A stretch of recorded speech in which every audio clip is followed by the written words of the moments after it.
As much as I love and enjoy the 90s, most of my retro gaming actually comes from the 2000s era. To me, this era presented the best combination of innovation and technology. It wasn't quite the Wild West of the 90s anymore, but it was still a great time for many different genres, at least for the early to mid 2000s. The late 2000s unfortunately became dominated with the color brown. Unlike last time, there were way too many games to leave out. Therefore, this will be 10 games from the 2000s that still kick ass, specifically from 2000 to 2009. Once again, please note that this list is not in sequential order, nor in any kind of particular order. Just 10 games from this time period that I can easily recommend. Sounds good? Let's begin. Daikatana, the game where John Romero will make you his, Deus Ex. There's an old saying that when someone mentions this game, someone will inevitably reinstall it, and for good reason. Deus Ex was incredibly ahead of its time from a gameplay perspective as well as with its world building. The game takes place in the cyberpunk themed year of 2052. You play as JC Denton, a new agent for UNACTO that has nerves of steel and is an ice cold killer. Or at least that's one way you can make him. To me, this game exemplifies the term player choice. However you want to handle each situation is up to you, and some simple choices can even have lasting consequences. What those will be is ultimately up to you to find out. The level design is also a huge appeal to me. There's always an alternative path to take or even a cool secret to find. While going guns a-blazing is always an option, you can also take your time with stealth or even hack a computer to find some information. Early on, you won't be very adept at what you do. However, you can eventually increase your skills as well as attach augmentations. Some are simple like being able to lift heavy objects, while others can make you invisible. Overall, it's a great game with a ton of autonomy, a good plot, and definitely some replay value. Empire Earth. Imagine being able to guide your civilization from the prehistoric age all the way to the nano age. Even 20 years later, there really hasn't been a game to really tackle the size and scale of Empire Earth. I guess you can say the Civilization series, but that's more of a 4X than anything else. The base concept is similar to other RTS games at the time. You need to collect resources and build buildings to create units and advance to the next epoch. The unit variety is massive, with one of my favorite units being the Prophet. He has an ability to create these crazy natural disasters that just level cities before him.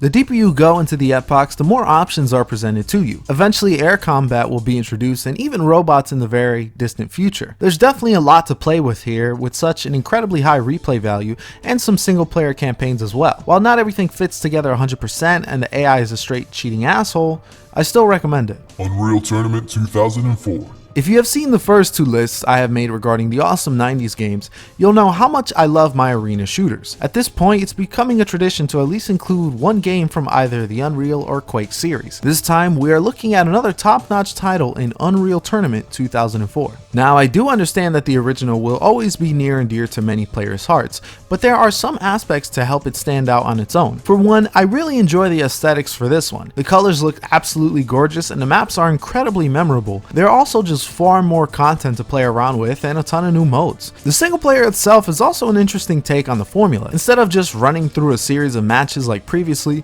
you'll actually now recruit NPCs in your teams and give them command during battle. They can also suffer injuries and will need time to recoup in between matches. I always appreciate when games mainly designed for multiplayer still try to satisfy the single player. Once again, you'll be shocked at how the servers for this game are still up for multiplayer. I played a few rounds of Team Deathmatch and Onslaught with 50 Blades of Grey last year, and I had a ton of fun with zero lag. The Onslaught battles in particular were tough, but man, it was rewarding pushing through and finally beating them. Playing this game with bots or with a buddy, you can't go wrong here. 13.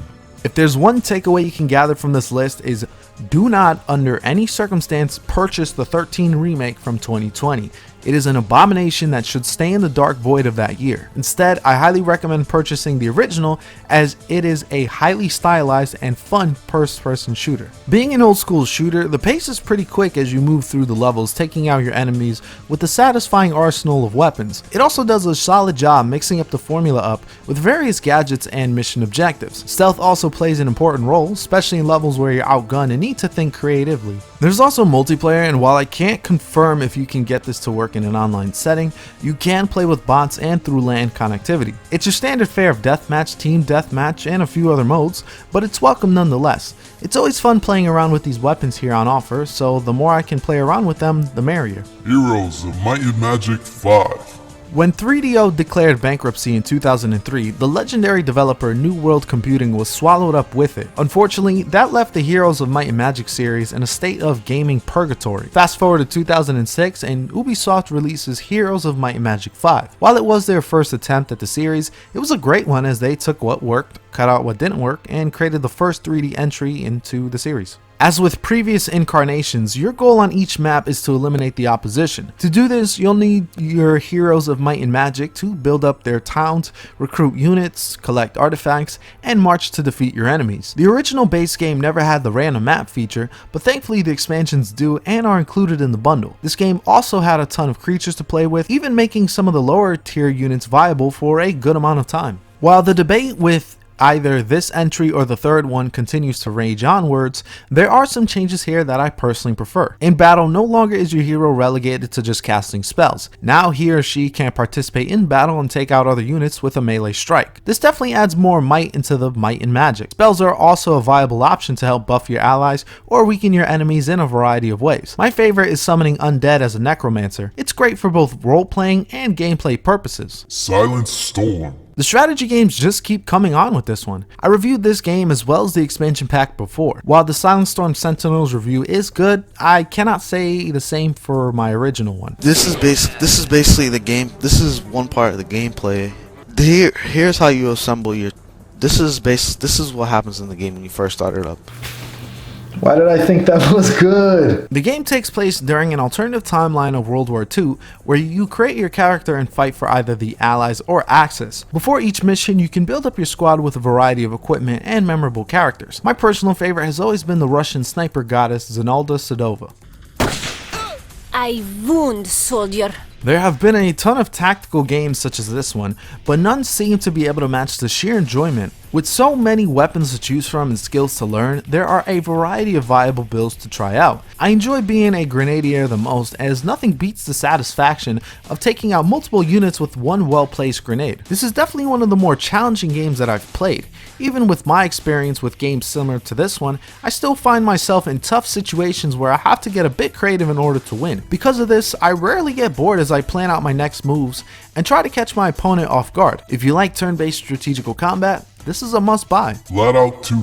The Flatout games were known for their over-the-top ragdoll physics when crashing head-on or in one of several minigames. What many people don't realize, however, is that there's an awesome racing game hidden beneath it all. Flatout 2 is one of my favorites of the series. As expected for a racing game, you try to reach the finish line before your opponent. While this is pretty typical, the races are anything but. You can play the game cautiously, focusing on good cornering technique, or you can be like me and try to destroy your opponents any way possible. Be careful though, as you can easily be destroyed yourself, especially when we're using the street class cars. The career mode is actually far more enjoyable than I anticipated. Along with purchasing cars, there's a really good upgrade system here. You could even specialize your car if you would rather have a heavy bulldozer or opt for something lighter and easier to navigate the tracks with. Either way, good luck on the track. You'll definitely need it at some point. Sid Meier's Pirates. The man, the myth, the legend, Sid Meier always manages to have at least one hit per decade. For this one, we take a look at Pirates, which is actually a remake of the game from 1987. This was during a time when remakes for games actually made sense, as bringing games to 3D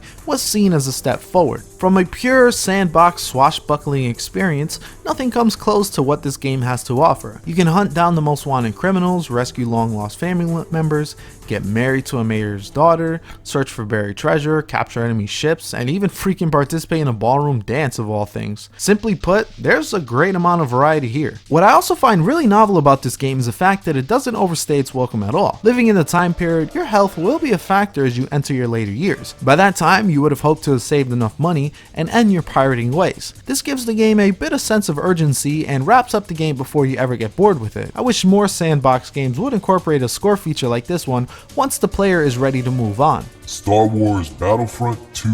No, we are not talking about the EA PR disaster from 2017. Instead, we are talking about the one published by LucasArts with Pandemic as the developer in 2005. Coming off of the original Battlefront, I was curious to see what Pandemic were going to do to improve on the first. I also have to give respect for the game for helping to push this channel back when I used to do Let's Plays on the regular instead of reviews.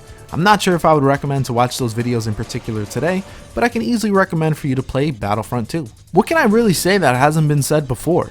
You take control of either the Republic forces, the Separatists, the Rebels, or the Empire and duke it out with the opposing team, taking over the command post, or depleting their reinforcement count to 0. The formula is great for a single player and especially in a multiplayer setting. I recommend both the first and the second, but the reason why this is here is due to the sheer amount of content compared to its predecessor. Along with a narrative campaign and instant action, Galactic Conquest returns and is far expanded compared to previously. It's one of my favorite modes and one I come back to play very often. There's also space battles, the ability to play as powerful heroes, new maps, new modes, new troops, and a ton more. Better yet, no microtransactions included.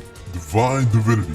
I've spoken at length about this game previously, but I feel that it needs to be mentioned here again. Released in 2002, this title took the Diablo formula, added some CRPG elements, and ultimately became its own RPG. If anything, it was responsible for starting the Divinity series and eventually culminating in the fantastic original Sin 2. Regardless of this fact, it's still an awesome RPG to play to this day. You start out picking your kind of character, either a warrior, thief, or mage. From there, you complete quests, slay monsters, solve puzzles, discover various secrets, and become incredibly powerful by the end of it. The graphics are also very pleasing to the eyes, especially when in the outdoor environments. The music is also fantastic, being composed by the late great Kirill Petrovsky. If you haven't yet, I definitely recommend checking out his work as well. It's just an overall awesome experience interacting with the world, discovering quests, and getting creative with problem solving. Add in an RPG system that allows to learn a boatload of skills regardless of your starting class and you got yourself a classic. Unfortunately, the game runs a bit choppy on modern systems for some reason,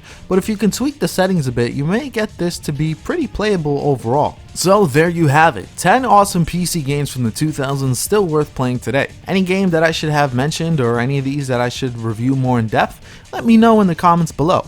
Either way, thank you for watching as always, and this is Powerhouse, signing off.